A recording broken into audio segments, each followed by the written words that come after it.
বিয়ে হয়ে যখন শ্বশুরবাড়িতে এলাম তখন আমি মাছ কীভাবে কাটতে হয় সেটাই জানতাম না। আর তার জন্য আমার কম কথা শুনতে হয়নি। এত বড় মেয়ে হয়েছ, মাছ কাটতে পারো না? জানো তো, হাত ধরে তখন কেউ শিখিয়েও দেয়নি। তখন শাশুড়ি বলল, করো করো, করতে করতে একদিন ঠিক শিখে নেবে। আমাদেরকেও কেউ হাত ধরে শিখিয়ে দেয়নি, আমরাও নিজে নিজে করতে করতে শিখেছি।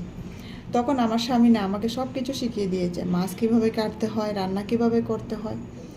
একটা পুরুষ লোক না তার শখের নারীর জন্য সব কিছু করতে পারে, কিন্তু আমরা নারী হয়ে না সেটা অনেক সময় বুঝি না।